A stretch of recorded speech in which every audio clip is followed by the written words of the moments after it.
Assalamualaikum warahmatullahi wabarakatuh. Apa kabarnya anak-anak semua? Semoga selalu dalam keadaan sehat ya. Jangan lupa untuk selalu menggunakan masker ketika berada di luar ruangan, kemudian mencuci tangan menggunakan sabun, dan selalu menerapkan protokol kesehatan ya. Baik, hari ini kita akan belajar materi baru, yaitu tentang surat niaga. Kalau di pertemuan-pertemuan sebelumnya, kita telah belajar tentang surat dinas, kemudian apa saja macamnya, serta mempraktekannya. Mulai hari ini kita akan belajar tentang surat niaga. Jadi tentang pengertiannya itu apa, kemudian macam-macamnya, serta nanti kita juga praktek bagaimana cara membuat surat niaga seperti apa. Namun sebelum itu, alangkah lebih baiknya kalau kita berdoa terlebih dahulu ya. Berdoa dipersilahkan.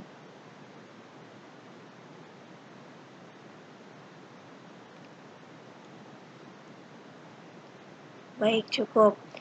Untuk masuk ke materi, langsung saja kita ke slide berikutnya ya.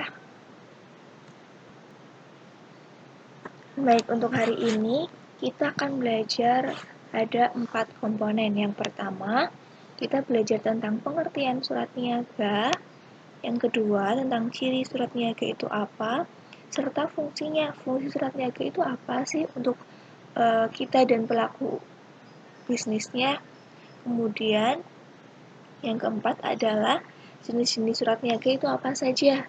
Jenis-jenis surat niaga yang nantinya akan kita pelajari dan akan kita praktekkan cara membuatnya seperti apa.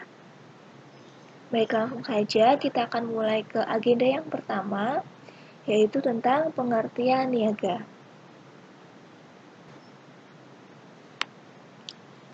Nah, sebelum kita masuk ke pengertian umumnya nih, apa yang terlintas di pikiran anak-anak ketika mendengar kata niaga, atau pernah mendengar tentang kata niaga di mana atau dalam situasi seperti apa?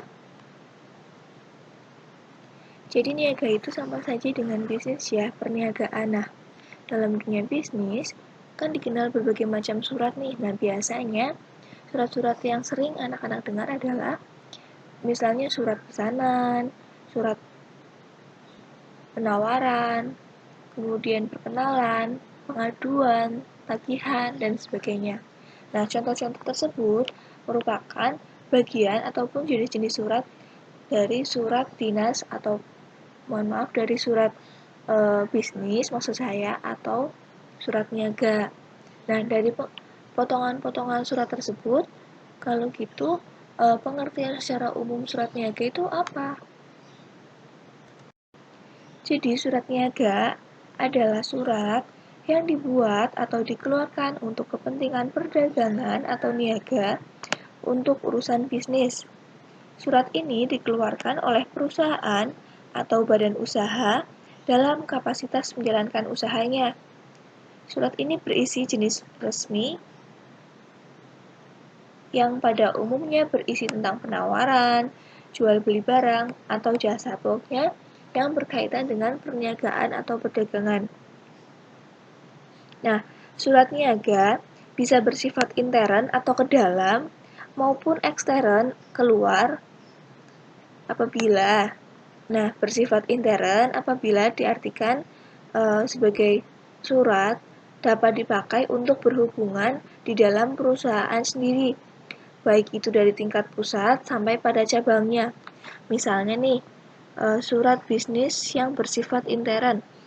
Suatu perusahaan yang sudah punya cabang-cabang, kantor cabang di seluruh Indonesia misalnya, mau bikin surat pengiriman barang, mau diedarkan dari pabrik utama ke kantor-kantor cabang di pengiriman barang untuk proses pemasaran yang selanjutnya. Itu contoh bersifat intern. Nah, bersifat ekstern artinya dapat dipakai untuk berhubungan dengan perusahaan atau badan usaha lain. Misalnya kita mau pesan barang ke perusahaan lain atau mau memperluas usahanya ke pelanggan-pelanggan baru dengan cara memberikan surat perkenalan usaha dan sebagainya.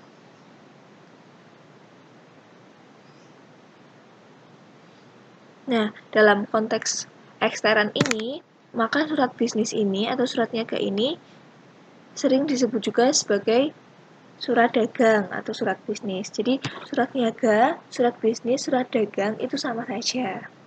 Itu ya. Intinya, untuk surat niaga adalah surat yang dibuat ataupun dikeluarkan untuk kepentingan perdagangan ataupun bisnis. Bisa bersifat intern ke dalam maupun bersifat ekstern atau keluar. Seperti itu ya.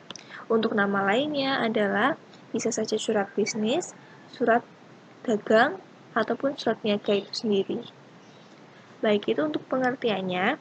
Kemudian kita akan lanjut ke agenda pembelajaran yang selanjutnya. Nah, yaitu adalah ciri surat niaga. Ada 3 ciri surat niaga yang biasanya selalu ada dalam setiap surat. Namun, untuk kekhasan yang lain ataupun ciri-ciri yang lain dan sebagainya itu disesuaikan lagi atau ditonjolkan lagi di masing-masing perusahaan, karena setiap perusahaan pasti mempunyai aturan ataupun format-format tertentu yang dikeluarkan oleh perusahaan tersebut. Namun, biasanya tetap ada ciri utama yang ada dalam sebuah surat niaga. Ada 3 ciri. Yang pertama adalah dimulai dengan pembukaan yang tepat dan menarik. Kenapa di sini disebut sebagai tepat dan menarik? Karena ibaratnya namanya saja orang berjualan, pasti kita akan memberikan penawaran yang terbaik kan, dan ibaratnya mengiklankan secara tidak langsung tentang produk-produk ataupun barang yang kita jual, yang ingin kita tawarkan ke si pembeli atau customer kita. Kemudian yang kedua, pengutaraan masalah secara jelas tanpa meninggalkan sikap ramah dan sopan santun. Jadi untuk surat niaga ini bahasanya lugas ataupun to the point, tapi bukan berarti karena kita singkat dan lugas kita bahasanya tidak sopan atau nggak santun. Misalnya karena cirinya harus lugas berarti dalam isinya tertulisnya hanya saya ingin pesan .2, 1 komputer, 2 laptop dan sebagainya. Tidak seperti itu, tapi tetap menggunakan ramah dan sopan santun. Misalnya untuk paragraf keduanya, sehubungan dengan hal tersebut, maka kami ingin memesan barang-barang dari saudara berupa 1, 2, 3, seperti itu. Untuk ciri yang pertama kan dibuka dengan tepat dan menarik. Misalnya tentang surat perkenalan usaha. Dengan gembira kami kabarkan. Kemudian berdasarkan surat saudara tertanggal bla bla bla dan sebagainya. Jadi tetap ada ibaratnya bahasa santunnya, bukan nggak terlalu bahasa basi, cuma tetap menerapkan etika seperti itu ya. Kemudian yang ketiga adalah kecenderungan menggunakan bentuk formulir untuk mendapatkan efisiensi kerja, penghematan waktu, tenaga, dan biaya. Maksudnya adalah misal kayak di surat pesanan, di paragraf keduanya kan pasti tentang barang-barang apa saja yang dipesan. Kalau ditulis dalam bentuk paragraf kan menjadi tidak efektif dan tidak mudah untuk dibaca, lebih lama memahaminya gitu ya. Tapi misalnya kita mau pesan, dibuat tabel nih, misalnya sehubungan dengan hal tersebut kami ingin memesan barang dari saudara berupa .2, terus dikolomin nomor, nama barang, jumlah, harga. Itu kan lebih mudah. Nanti ketika si penjual membaca, tinggal lihat suratnya, oh belinya ini, sudah ada listnya sendiri. Tapi kalau dalam bentuk paragraf, itu kita harus benar-benar membacanya dengan baik, takut misalnya salah baca, harusnya 2 menjadi 3 dan sebagainya. Itu yang dimaksudkan bahwa kecenderungan menggunakan bentuk formulir atau form. Gitu anak-anak, untuk ciri surat niaga ada 3 ya yang perlu diingat. Dimulai dengan pembukaan yang menarik, pengutaraan masalah jelas tapi tetap sopan, santun serta ramah, dan kecenderungan menggunakan bentuk formulir atau form. Kemudian fungsi dari adanya surat niaga ini apa sih, baik untuk pelaku usaha maupun si perusahaan itu sendiri? Jadi untuk fungsi surat niaga ada 7. Yang pertama adalah sebagai wujud nyata atau bukti nyata jika terjadi perjanjian, yaitu ada bukti otentiknya hitam di atas putih bahwa si perusahaan A dan B ini melakukan transaksi, misalnya pesanan secara kredit. Berarti kan harus ada suratnya nih bahwa si pembeli memesan secara kredit.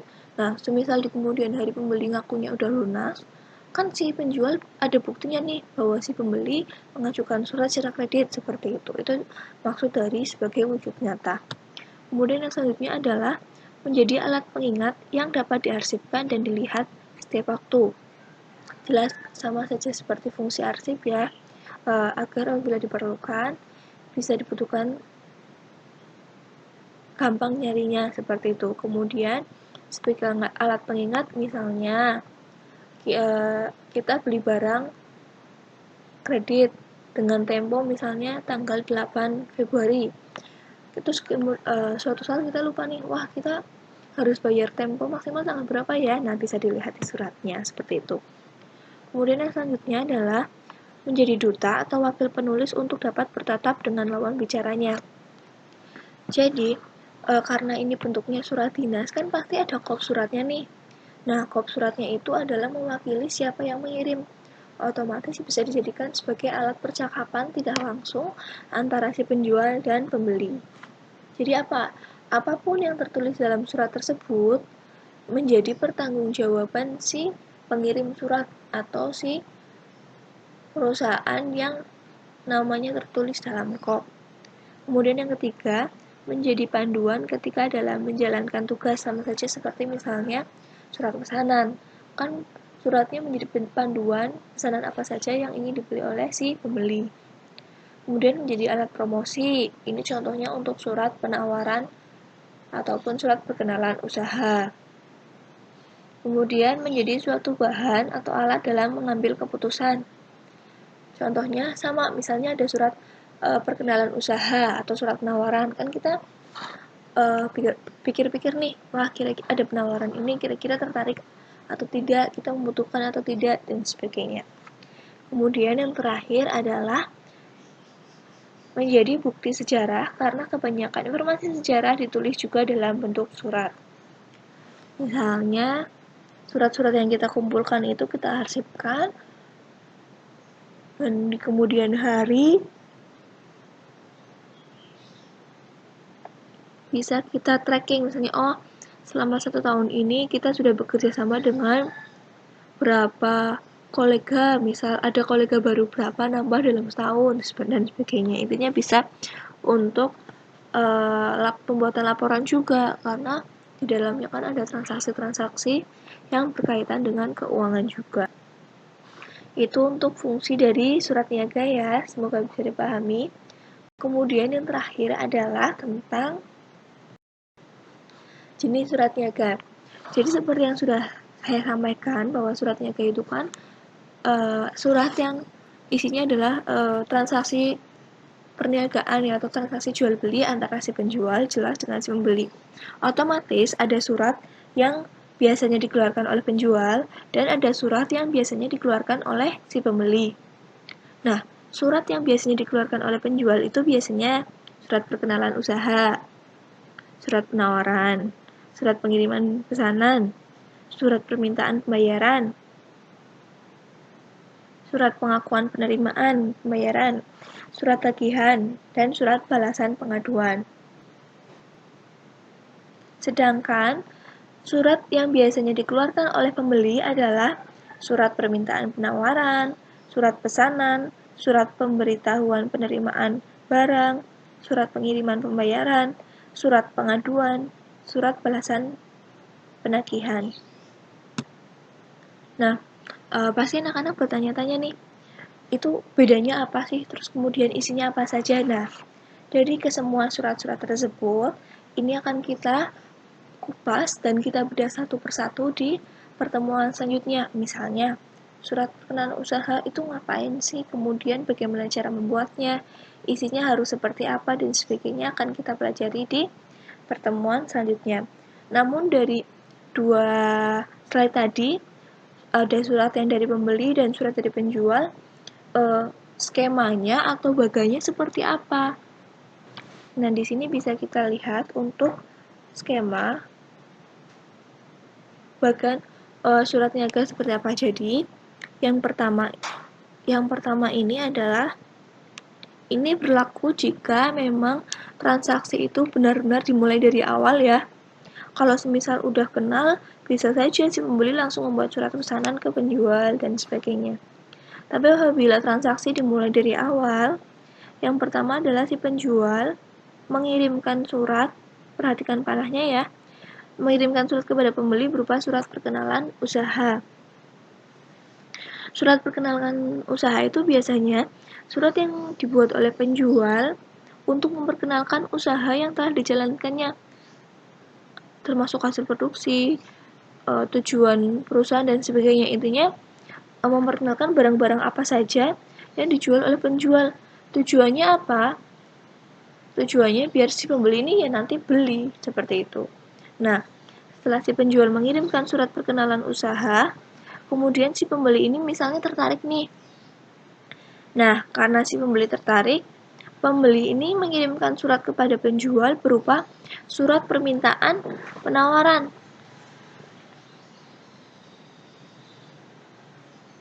Nah, surat permintaan penawaran adalah surat yang dikeluarkan oleh pembeli kepada penjual untuk meminta penawaran atas barang-barang yang dijual oleh si penjual. Misalnya, kalau ini kan memperkenalkan usaha bahwa misalnya saya jualan komputer dan sebagainya loh, seperti itu. Nah, nanti si pembeli ya udah bisa tolong kirimkan penawarannya, misal harga-harga, katalog dan sebagainya, seperti itu. Itu untuk surat permintaan penawaran.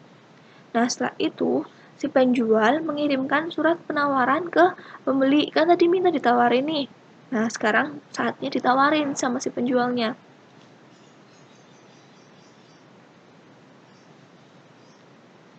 Surat penawaran adalah surat yang dikeluarkan oleh si penjual kepada pembeli yang isinya tentang barang-barang yang dijual tadi.